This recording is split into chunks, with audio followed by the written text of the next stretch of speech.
ብር እናጨበጭባለን። ክብር ለኢየሱስ ይሁን። ያስመለከን የእግዚአብሔር መንፈስ የተባረከ ይሁን።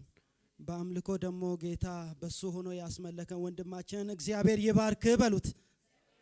ጸጋ ይብዛል በሉት። ክብር ለኢየሱስ ይሁን። በመካከላችን የሚያስተምረን የሚያጽናናን የሚፈውሰን ደግሞ ፍቃዱን በመካከላችን ሊያደርግ የእግዚአብሔር መንፈስ በመካከላችን አለ። አሜን። እስቲ ጌታ በዚህ አለ በሉ። እስቲ ተነስተን ቆመን መጽሐፍ ቅዱስ እናንብ። ትንቢተ ዳንኤል ምዕራፍ 1 ከቁጥር 1 እስከ 21 ያለውን እናነባለን።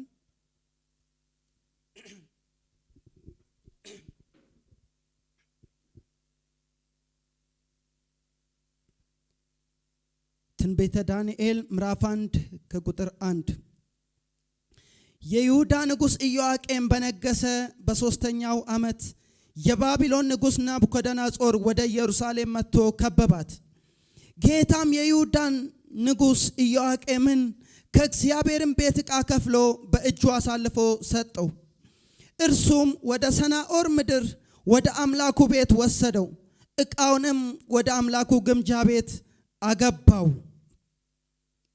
ንጉሡም ነውር የሌለባቸውንና መልከ መልካሞችን በጥበብ ሁሉ የሚያስተውሉትን ዕውቀትም የሞላባቸውን ብልሃተኞችን አስተዋዮች የሆኑትን በንጉሡም ቤት መቆም የሚችሉትን ብላቴኖች ከእስራኤል ልጆች ከነገሥታቱና ከመሳፍንቱ ዘር ያመጣ ዘንድ የከለዳውያንንም ትምህርት ቋንቋ ያስተምራቸው ዘንድ ለጃንደረቦች አለቃ ለአስፋኔዝ ነገረ። ንጉሡም 3 ዓመት ያሳድጓቸው ዘንድ ከዚያም በኋላ በንጉሡ ፊት ይቆሙ ዘንድ ከንጉሡም መብል ከሚጠጣውም ጠጅ በየዕለቱ ድርጓቸውን አዘዘላቸው።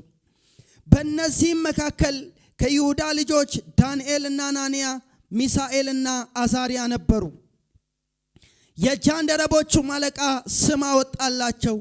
ዳንኤልን ብልጣሶር፣ አናንያንም ሲድራቅ፣ ሚሳኤልንም ሚሳቅ፣ አዛርያንም አብድናጎ ብሎ ጠራቸው።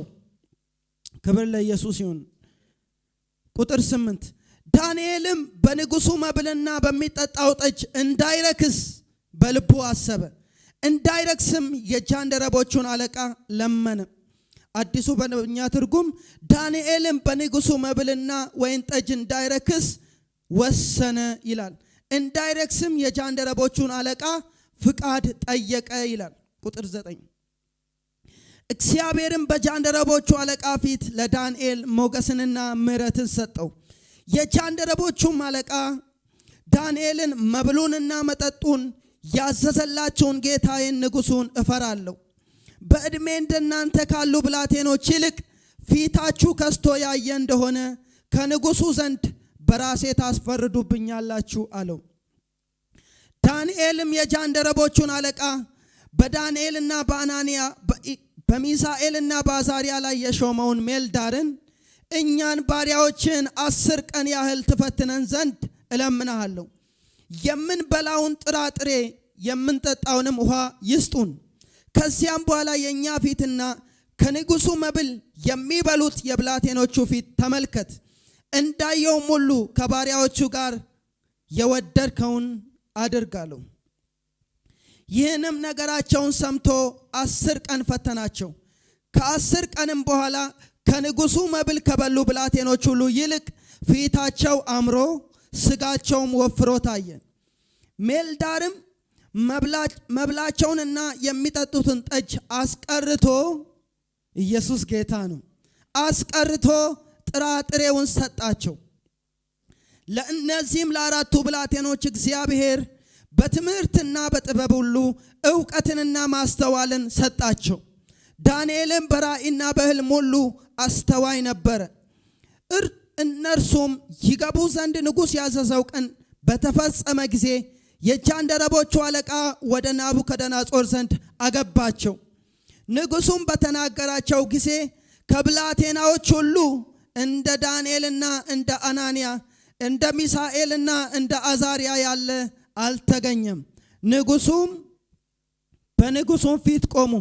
ንጉሡም በጠየቃቸው በጥበብና በማስተዋል ነገር ሁሉ በግዛቱ ሁሉ ከሚኖሩ የሕልም ተርጓሚዎችና አስማተኞች ሁሉ እነርሱ 10 እጅ የበለጡ ሆነው አገኟቸው። ዳንኤልም እስከ ንጉሥ እስከ ቂሮስ መጀመሪያ ዓመት ተቀመጠ ይላል። እንጸልያለን። ኢየሱስ ጌታ ነው። ሃሌሉያ!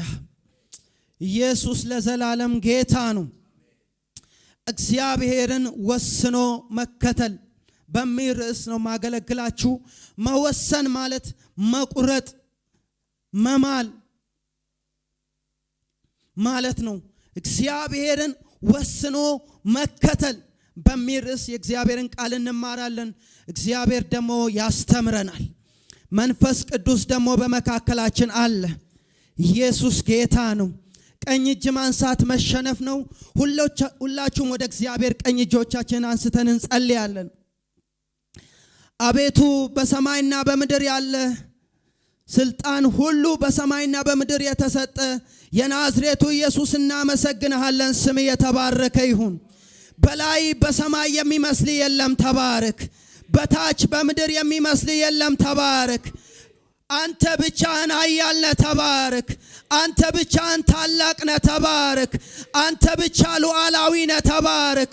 አንተ ብቻ ንጉሳችን ነህ፣ ተባረክ። አንተ ብቻ አባታችን ነህ፣ ተባረክ። ሀገር ለውጠን የማንለውጥ አንተ ነህ፣ ተባረክ።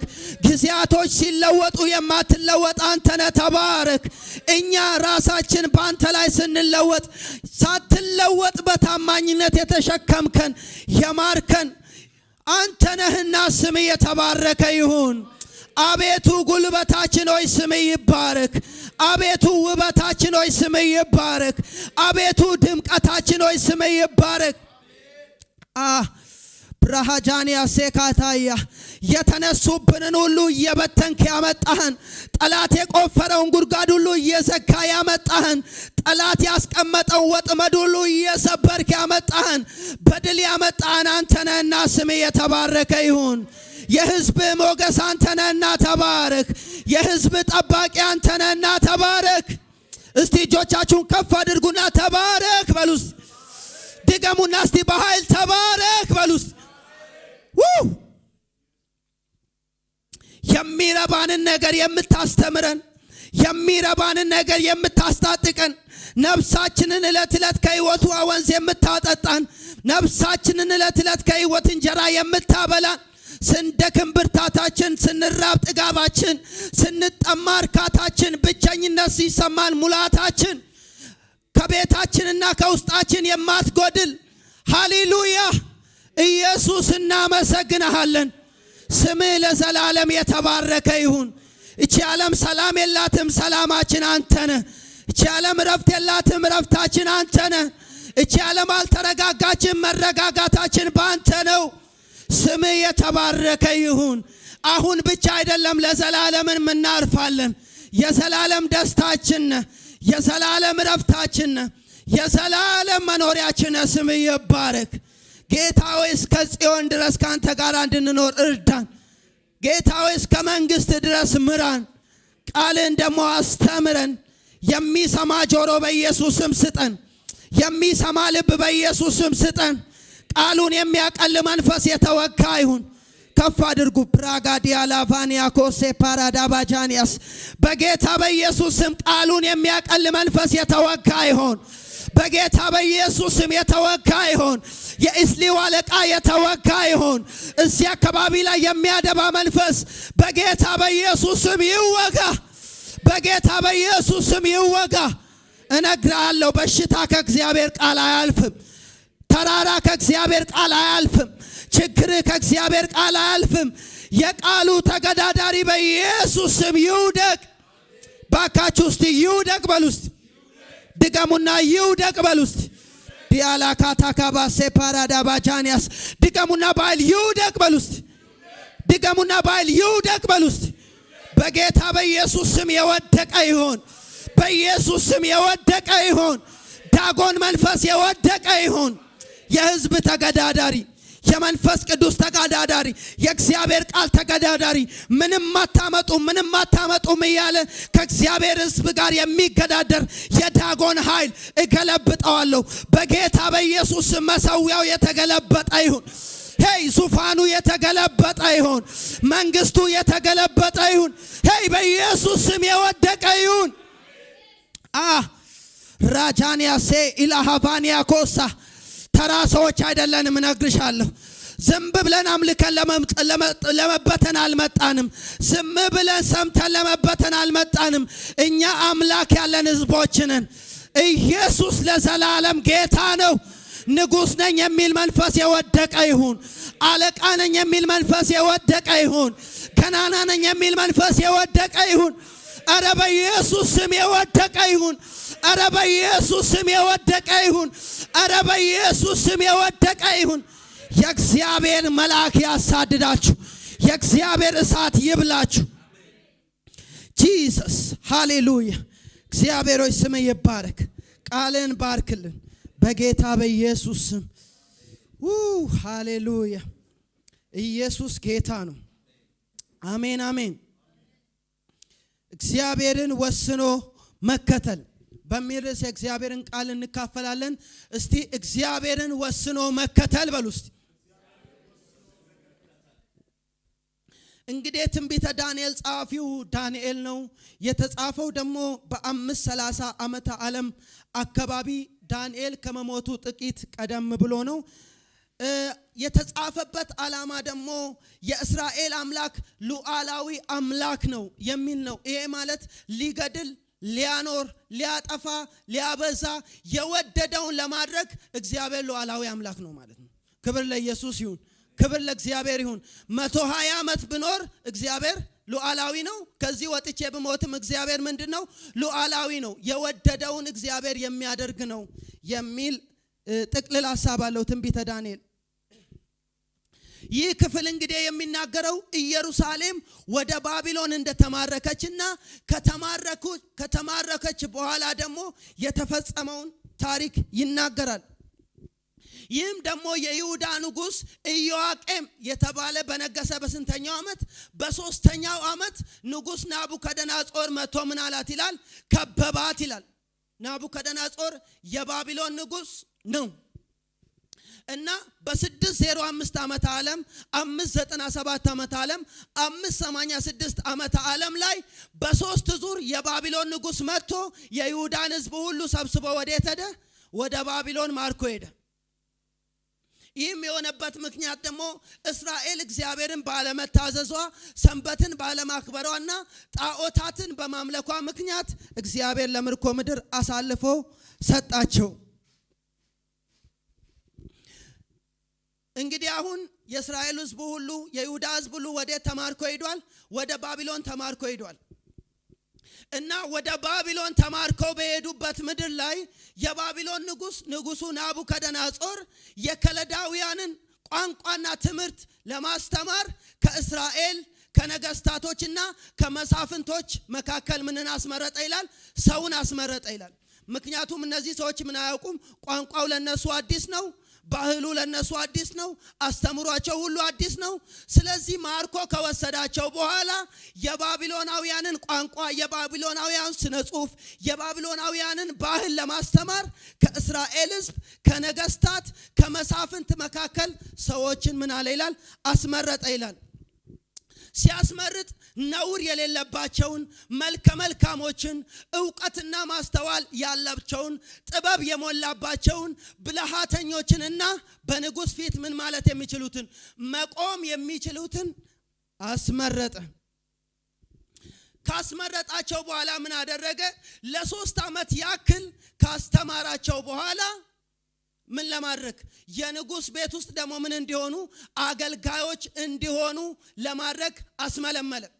ከነዚህ ከተማረኩት ወይም ደግሞ ተማርከው ከተመረጡት መካከል ደግሞ ዳንኤል፣ ሲድራቅ፣ ሚሳቅና አብድናጎ የተባሉ 4 የእስራኤል ሰዎች በመካከላቸው ነበሩ።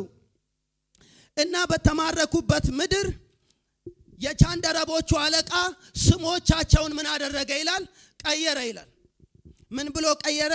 ዳንኤል እግዚአብሔር ዳኛዬ ነው ማለት ሲሆን እነሱ ግን ምን ብለው ሰየሙ? ብልጣሶር። ብልጣሶር ማለት ቤል ማርዱክ ሕይወቱን ይጠብቃል ብለው በጣዖት ስም ስሙን ቀየረ።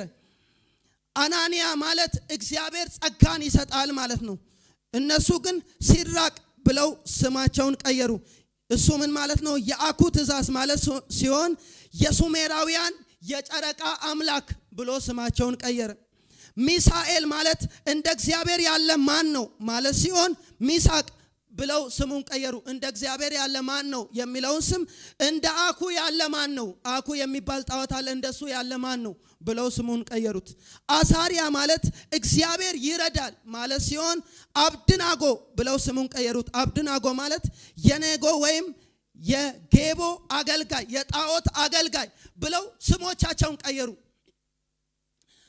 እነዚህ አራቱ ብላቴኖች ስሞቻቸውን ይቀይሩ እንጂ ሕይወታቸውን ግን አልቀየሩም። ክብር ለኢየሱስ ይሁን። አጠገባችሁ ያለውን ሰው ስም ልትቀይር ትችላለህ፣ ሕይወት አትቀይር በሉት።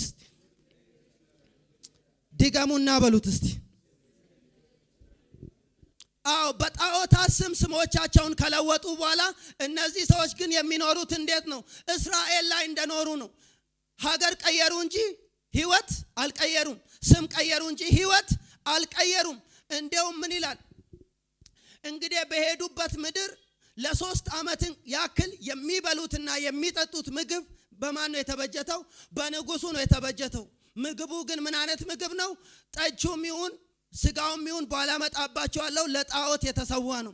ስለዚህ ዳንኤል በንጉሱ መብል ምን ይልና እንዳይረክስ በልቡ ምን አለ ይላል? አሰበ። እንዳይረክስም የጃንደረቦቹን አለቃ ምን አለ ይላል? ለመነው ይላል። አዲሱ መደበኛ ትርጉም ዳንኤልም በንጉሱ መብልና መጠጥ እንዳይረክስ በልቡ ወሰነ ይላል። እስቲ ወሰነ በሉ እስቲ። ድገሙና እስቲ ወሰነ በሉ እስቲ። ወስኖ እግዚአብሔርን መከተል። ዳንኤል የወሰነባቸው ጉዳዮች ለእስራኤል ያልተፈቀደ መብል ላለመጠቀም ወሰነ። ይሄ ምግብ እንግዲህ ምን አይነት ምግብ ነው ካላችሁ ለጣዖት የተሰዋ ምግብ አሊያም ደግሞ እስራኤላውያን ከማይመገቡት እንስሳት መካከል የሆነ ምግብ ነው።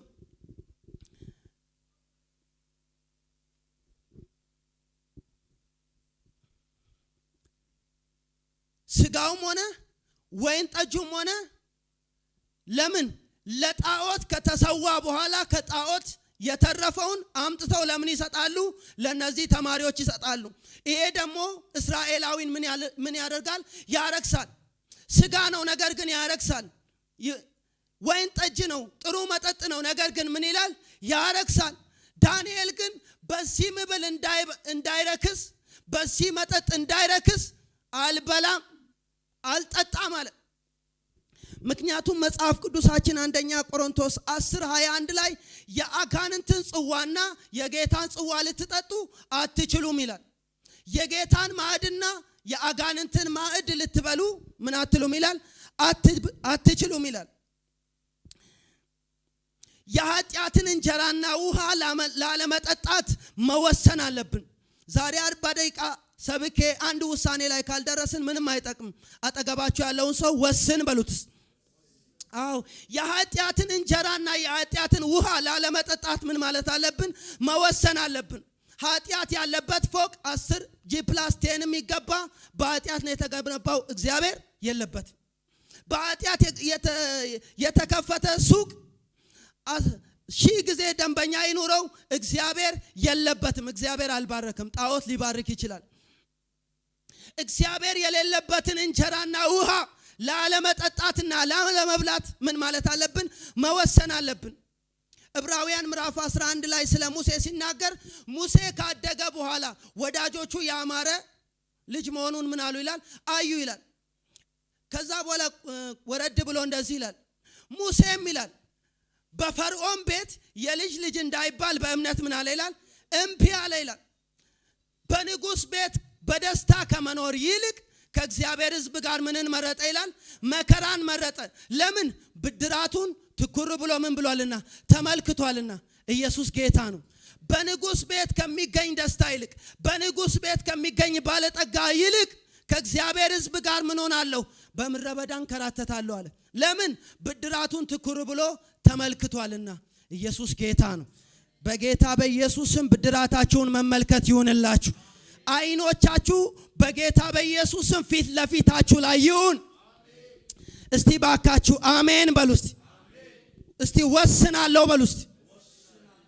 ሌላው ምን ወሰነ? ላለመርከስ ወሰነ። ላለመርከስ ወሰነ፣ እንዳይረክስ ለመነ ይላል የሚል ቃል አለ። ኢሳይያስ 52:11 ላይ እናንተ የእግዚአብሔርን ዕቃ የምትሸከሙ ሆይ እልፍ በሉ ከዚያም ውጡ፣ እርኩሱንም ነገር አትንኩ፣ ከመካከላቸው ውጡ፣ ንጹሐን ምን በሉ ይላል? ሁኑ ይላል። ዳንኤል ያረክሰዋል እና እኔ አልረክስም አለ። ምክንያቱም እግዚአብሔር እስራኤልን ሲጠራ ምን ብሎ ነው የጠራው? አንተ ለኔ ምን አይነት ሕዝብ ነህ? ወይኔ እስቲ ተናገሩ እስቲ። አንተ ለኔ ቅዱስ ሕዝብ ነህ። አጠገባችሁ ያለውን ሰው አንተ በክርስቶስ ደም የተገዛ ቅዱስ ሰው ነህ በሉት እስቲ። ድገሙና አንቺ በሏት።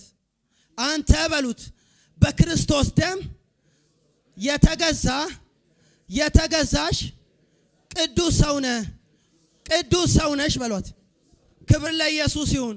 ስለዚህ እኔ ቅዱስ ሰው እንደሆነ ዳንኤል ራሱን ስላሳመነና ስለተገነዘበ በዚህ ነገር እኔ ምን አልልም አለ? አልረክስም አለ። ኢየሱስ ጌታ ነው። ላለመርከስ ወሰነ። ዛሬ እኛም የሚያረክሱን ነገሮች በምድር ላይ የሉም። የሚያረክሱ ነገሮች በብሉይ ኪዳን ጠፉ፣ መልካቸውን ቀየሩ እንጂ ዛሬም አሉ። ሐሜት ያረክሳል፣ ክፋት ያረክሳል፣ አመጽ ያረክሳል፣ የሥጋ ምኞት ያረክሳል። ብዙ የሚያረክሱ ነገሮች አሉ። እግዚአብሔር ከዚህ ሁሉ ይሰውረን። እስቲ አሜን በሉ። እግዚአብሔር ለቅድስና እንጂ ለርኩሰት አልጠራንም ይላል እግዚአብሔር ቃል። ክብር ለኢየሱስ ይሁን። ዳንኤል ላለመርከስ ወሰነ። ሶስተኛና የመጨረሻው ዳንኤል የወሰነው ተፈትነው የሚደርስባቸውን ለመቀበል ወሰኑ። ተፈትነው የሚደርስባቸውን ምን ለማለት? ለመቀበል ወሰኑ። እሺ ይሄ ምን ማለት ነው? ዳንኤል እንግዲህ የንጉሱን መብልና ወይን ጠጅ አልጠጣም ሲል በእነሱ ላይ ደግሞ ምግብ እንዲያበላቸውና ወይን ጠጅ እንዲያጠጣቸው በእነሱ ላይ ምን ያለ ሰው አለ? የተሾመ ሰው አለ። ይሄ የተሾመ ሰው እንደዚህ አላቸው፣ በንጉስ ቤት ካሉት መካከል ከተማሪዎች መካከል ከስታችሁ እንደሆነ አጠገባችሁ ያለውን ሰው ከጌታ ጋር ብትከሳም ክብር ነው በሉት። ቢከሳም ክብር ነው፣ ጌታ ላከሳውን። በእርግጥ ግን እስቲ በሉት እስቲ ከጌታ ጋር ሆነ መክሳት ይሻላል በሉት እስቲ። ክብር ለኢየሱስ ይሁን። ዘማሪው ሲዘምር ምን አለ? ዙሪያዬን አጅቦት ወታደር በቄሳር ሰገነት ከማደር ደምንባ ያፈሰስኩ ለጌታ ይሻለኛል ለኔ ጎልጎታ። ክብር ለኢየሱስ ይሁን። ዙሪያዬን ምን ብሎ አጅቦኝ ወታደር በቄሳር ሰገነት ከማደር ደምንባ ያፈሰስኩ ለጌታ ይሻለኛል ለኔስ ጎልጎታ አለ። ጎልጎታ ይሻለናል። አሜን አሜን አሜን። እና ከነዚህ ወጣቶች መካከል ልትከሱ ትችላላችሁ። ብትከሱ ደግሞ እኔ ነኝ ተጠያቂው። ከሹመቴ እነሳለሁ፣ ከደረጃዬ እወርዳለሁ፣ በንጉሱ ታስፈርዱብኛላችሁ። ይሄንን ነገር አላደርገው ማለት ነው። ከዛን ለመኑት። ይሄ ሁሉ ልመና ለምንድን ነው? ለሹመት ነው? አልረክስም ብለው እኮ ነው። ላለመርከስ ነው። ይሄ ሁሉ ለመኑት። እባክህ አይ ከከሳችሁን የተጠያቂ ስለሆንኩ አልሰጣችሁም።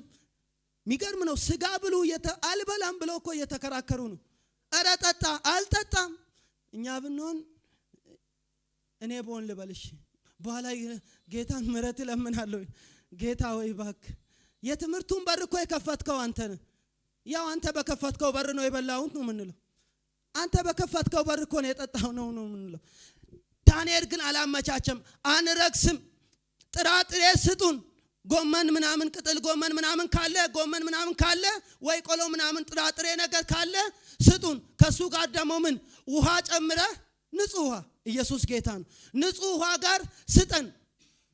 ከዛስ 10 ቀን ያክል ምን በለን ፈትነን እስከ 10 ቀን ድረስ እነሱ ስጋና ወይን ጠጅ ይጠጡ፣ እኛስ ጥራጥሬና ውሃ እንጠጣለን። በንጉሱ ቤት ካሉት ይልቅ እኛ ከስተን እንደሆነ የወደድክበትን አድርግብናል። አያችሁ ተወራረዱ በጌታ ኢየሱስ ጌታ ነው። አንተ ላይ ይፈርዳሉ አይደለ? አንተ በሹመት ላይ በስራ ላይ ይመጣሉ አይደለ? እንደዚህ ከሆነ አሉ አንተ የምትቀበለውን ፍርድ እኛ እንቀበላለን አሉ። በአንተ ላይ የሚመጣ ቁጣ በእኛ ላይ ይምጣሉ። በአንተ ላይ የሚመጣ ዱላ በእኛ ላይ ይምጣሉ። እኔ ጌታን ብዬ እኛ የእስራኤልን አምላክ ተከትለን ያህዌን ተከትለን ሕጉን ተከትለን ጥራጥሬ በልተን በ10 ቀን ውስጥ የከሳን እንደሆነ በአንተ ላይ በስራ ላይ መተን እንደሆነ በአንተ ላይ የሚመጣው ፍርድ በእኛ ላይ ይምጣ ብለው ወሰኑ። ወይኔ አጠገባችሁ ያለውን ሰው ክርስትና ውሳኔን ይጠይቃል በሉት። ዛሬ እኛም ጌታን ስንከተል እንዲህ ወስነን ጌታን መከተል አለብን። ያገኘናቸው መልካም እድሎች ለመዋሸትና ጌታን ለመካድ ምክንያት ሊሆኑ በፍጹም አይችሉም። ማቴዎስ 16:24 ላይ ሲናገር በዚያን ጊዜ ኢየሱስ ለደቀ መዛሙርቶቹ ማንም በኋላዬ ሊከተለኝ የሚወድ ምኑን ይካድ? ራሱን ይካድ፣ መስቀሉንም ተሸክሞ ዕለት ምን ይበለኝ ይላል? ይከተለኝ። ይሄ መስቀል ምንድነው? ስለ ክርስቶስ መልካም እድሎች ሲመጡ ቅልቅል ከሆነ ይቅርብኝ ማለት መስቀል መሸከም ነው። ክብር ለኢየሱስ ይሁን። ሃሌሉያ። እግዚአብሔርን ወስኖ መከተል። እስቲ አሜን በሉ። እስቲ እግዚአብሔርን በሉ። ወስኜ በሉ። እስቲ እከተላለሁ በሉ። ክብር ለጌታ ይሁን። እነዚህ 3 ወጣቶች ወሰኑ። እስከ መቼ ድረስ ወሰኑ? በህይወታቸው ላይ እስከሚመጣ ድረስ ወሰኑ። እንቺን ተናግሬ ያበቃለሁ። እግዚአብሔርን ወስኖ ለሚከተል ሰው ምን ይሆንለታል? ወይም ደግሞ እኔና እናንተ ዛሬ እግዚአብሔርን ወስነን ስንከተል፣ ቆርጠን ስንከተል፣ ምለን ስንከተል ምን ይሆንልናል የሚለውን አንድ ጥቂት ነገር እናገራለሁ። የመጀመሪያው እግዚአብሔር ሞገስና ምህረትን ይሰጠዋል። እስቲ አሜን በሉ። እስቲ ክብር ለኢየሱስ ይሁን። ወስናችሁ እግዚአብሔርን ተከተሉ። እግዚአብሔር ሞገስና ምህረትን ይሰጣችኋል። እግዚአብሔር ለዳንኤል ምን ሰጠው ይላል? በጃንደረቦቹ አለቃ ፊት ሞገስንና ምህረትን ሰጠው። ይሄ ሰው የእግዚአብሔር ሞገስ ባይሰጠው ኖሮ ጥራጥሬውን አይሰጠውም ነበር፣ ውሃውን አይሰጠውም ነበር። የለመነውን እንዲሰጠው እግዚአብሔር ሞገስን ሰጠው። እስቲ አሜን። ሞገስ ማለት ተሰሚነት፣ ተደማጭነት፣ ተቀባይነት ማለት ነው። ምሳሌ 16:7 ላይ የሰው አካሄዱ እግዚአብሔርን ደስ ያሰኘ እንደሆነ በሱና በጠላቶቹ መካከል ሰላምን ያደርጋል ይላል። ይሄ ማለት በጣም የሚጠላ ሰው፣ ዛሬ ብትቀበር የማይጠላ ሰው እግዚአብሔር ሞገስ ሲሰጥክ ወዳጅ ይሆናል። ክብር ለኢየሱስ ይሁን። ምሳሌ 12:2 ላይ ደህና ሰው ከእግዚአብሔር ሞገስን ያገኛል፣ ተንኮለኛ ሰው ግን ምን ይላል? ይቀጸፋል ይላል። ክብር ለኢየሱስ ይሁን። ስለዚህ እንወስን። እግዚአብሔር ስንወስን በስራ ቦታ ላይ፣ እግዚአብሔር ስንወስን በምንሄድበት መንገድ ላይ፣ እግዚአብሔር ስንወስን በምንመላለስበት ስፍራ ሁሉ ላይ እግዚአብሔር ሞገሱን ያፈስብናል። እስቲ እጆቻችሁን አንሱና ከዛሬ ጀምሮ በሉ እስቲ በሞገስ እወጣለሁ በሉ እስቲ። በእውነት ለየት ያለ ሞገስ ይወድቅባቸዋል። በሞገስ እገባለሁ በሉ እስቲ። በጌታ በኢየሱስ ስም የሞገስ መንፈስ ይውረድባችሁ። የሞገስ መንፈስ ይውረድባችሁ። የሚያያችሁ ሁሉ እንዲወዳችሁ፣ የሚሰማችሁ ሁሉ እንዲቀበላችሁ፣ በስራ ቦታ ላይ በምትወጡበት በምትገቡበት ስፍራ ላይ በጌታ በኢየሱስ ስም ሞገስ ይከተላችሁ። በጌታ በኢየሱስ ስም ሞገስ ይከተላችሁ። ጩና እስቲ ሞገስ በሉ እስቲ። ብራጃንያ ሴካታያ ጩና ድገሙና እስቲ ሞገስ በሉ እስቲ። እትሜ የማያደርስን ቦታ የእግዚአብሔር ሞገስ ያደርሳል። ዘር ማንዘር ቢሰበሰብ የማያደርስን ቦታ የእግዚአብሔር ሞገስ ያደርሳል። ኢየሱስ ጌታ ነው። ቀና በሉ እስቲ። ኢየሱስ ጌታ ነው። መጽሐፍ ቅዱስ ሲናገር አስቴር ይላል በሚያዩት ሁሉ ዘንድ ምንን አገኘች? ወይኔ በማን ፊት? በንጉሱ ብቻ ፊት? በሚያዩት ሁሉ ፊት። አስቴር ምን አነሳው ናት? በእንክብካቤ ያደገ 4-5 ክላስ ባለበት ቤት ውስጥ ያደገች ሴት ናት። አይደለችም። እሷን ያሳደጋት ሰው መርዶክዮስ ይባላል። መርዶክዮስ የሚኖረው በንጉስ በረንዳ ላይ ነው። የሚያሳድጋት ሰው በረንዳ ላይ ከኖረ እሷስ የት ነው የምትኖረው? በረንዳ ላይ። ፀሐይ የመታት ናት፣ ዝናብ የመታት ናት፣ ችግር የመታት የተቀጠቀጠች ሴት ናት። ከ127 ሀገር ቆነጃጅት ተሰብስበው 12 ዓመት ሙሉ ተሞሽረው ወደ ንጉሱ ሲገቡ አንዳንዱ ከነገስታት ቤት ነው የመጣው፣ አንዳንዱ ከመሳፍንት ቤት ነው የመጣው። ከነዚህ ሁሉ ይልቅ አስቴር በንጉሱ ፊት ምን አገኘች? ሞገስን አገኘች። ኢየሱስ ጌታ ነው። ሃሌሉያ። እግዚአብሔር በሞገስ ይባርካቸዋል። ሞገስ እግዚአብሔር እንዲሰጣችሁ ምን ማለት አለብን? መወሰን። ሞገስ ያለው ከውሳኔ ጀርባ ነው። የሰማ ሰው አሜን ይበል። ሞገስ ያለው እስቲ ከውሳኔ ጀርባ ነው በሉስ። አዎ አንዳንድ ለምናችሁ ጠይቃችሁ የተከላከላችሁ ነገር ሲኖር የእግዚአብሔርን ሞገስ ለምኑ። ሞገስ ሲመጣ ናና ውሰድ ያባለፈውን ነገር ትባላላችሁ። ኢየሱስ ጌታ ነው። ተለምኖ እምቢ ያለው ሰው ነው። ፈርዖንን ታስታውሳላችሁ? 400 ዓመት ሙሉ ህዝቡን በባርነት ቀንበር ከጮቀነ በኋላ እግዚአብሔር በግብፃውያን ፊት ለእስራኤላውያን ምንን ሰጣቸው? ሞገስን ሰጣቸው ይላል። እስራኤላውያንም ግብፃውያንን ምን አሉ ይላል? በዘበዙ። የአንገት ወርቅን ስጠኝ እንካ፣ የእጅ ወርቅን አምጣ እንካ፣ ብኮውን ሁላ በሊጣቸውን ሁላ ተሸክመው ያ ነገር አምሮኛል እባክህ የለበስከው ልብስ ሁላ አምሮኛል ሲሉ እያወጡ ይሰጣሉ። ክብር ለኢየሱስ ይሁን። እግዚአብሔር ምንን ሲሰጣቸው? ሞገስን። ሞገስ እግዚአብሔር ይሰጣችሁ እንጂ ዓለም ሁሉ ክፍት ነው። ኢየሱስ ጌታ ነው። እግዚአብሔር በሞገስ ይባርካችሁ። አሜን በሉ እስቲ። ሁለተኛው እግዚአብሔር ከውሳኔያችን ጋር ይሰራል። አሜን አሜን። እግዚአብሔር ከምናችን ጋር ይሰራል? ከውሳኔያችን ጋር። እግዚአብሔር ይሄ ትልቅ ነገር ነው። እግዚአብሔር ከምናችን ጋር ይሰራል? እግዚአብሔር የሚሰራው በሉስ ከውሳኔ ጋር ነው በሉስ። አዎ እነዚህ ለ10 ቀን ያክል ምን በለን ብለው ወሰኑ። ፈትነን በ10 ቀን ውስጥ ከስተን እንደሆነ ምን እንላለን? ባንተ ላይ የሚመጣ ፍርድ በእኛ ላይ ይምጣ ብለዋል። ይሄ ማለት ምን አሉ ማለት ነው? ወሰኑ። ከዚህ ከ10 ቀን ውሳኔ በኋላ የሚገርማችሁ ነገር ኢየሱስ ጌታ ነው።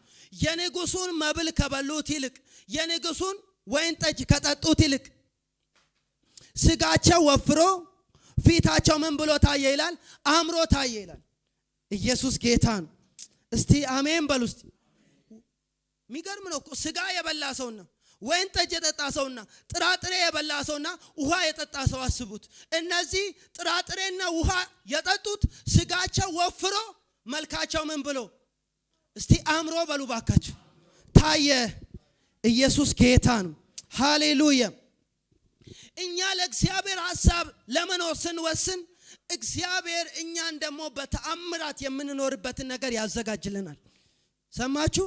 እኛ ለእግዚአብሔር ሐሳብና ፍቃድ ስንወስን እግዚአብሔር እኛን ለማኖር በተአምራት እኛን ለማኖር የሚያስፈልገንን ነገር እግዚአብሔር ሊሰጠን ምን ይልልናል? ይችላል፣ ያዘጋጅልናል። ኢየሱስ ጌታ ነው። አያችሁ ዘፍጥረት ምዕራፍ 22 ላይ አብርሃም አንድያ ልጅህን እግዚአብሔር ምን በልልኝ አለ? ሰዋልኝ ሲለው አብርሃም ከለከለው? እንዴ አልከለከለውም። ልጁን ይዞ ወዴት ሄደ? ወደ ሞሪያም ተራራ። ክብር ለኢየሱስ ይሁን። ምኑን ይዞ? በግ ይዞ፣ ፍየል ይዞ፣ የገዛ ልጁን እሱንም 24 ዓመት ሙሉ ለምኖ የተቀበለውን ልጅ ይዞ ወዴት ሄደ? ወደ ሞሪያም ተራራ ይዞ ሄደ። ሲሄድ ልጁ ጠየቀው። አባት ያለው አቤት። ቢላዋ ይኸውና፣ እሺ። እሳቱ ይኸውና፣ እሺ። እንጨቱም ይኸውና፣ እሺ። የመስዋዕቱ በግ አለ። ኢየሱስ ጌታ ነው። የመስዋዕቱን በግ ማን ያዘጋጃል? እስቲ የኔን ነገር እግዚአብሔር ያዘጋጃል በሉስ። ድገሙና የኔ ነገር በእግዚአብሔር ይዘጋጃል በሉስ። ወይኔ እስቲ አሜን በሉስ። አያችሁ እሱ ልጁን ሊሰዋ ለእግዚአብሔር ታዞ ሄደ። እግዚአብሔር ግን በተራራ አናት ላይ ልጁን ሊሰዋ ቢላዋን ሲያነሳ የእግዚአብሔር መልአክ አብርሃም አብርሃም አለው። ዞር ብሎ ሳይ በስተሴቤቅ የታሰረ በግ አየው። ውሰድና እሱን ሰዋው አለው። ክብር ለኢየሱስ ይሁን። እግዚአብሔር አዘጋጀለት። ይሄው እንደዚህ ነው ምለው። እግዚአብሔር ያዘጋጅልሻል። እግዚአብሔር ያዘጋጅልሃል።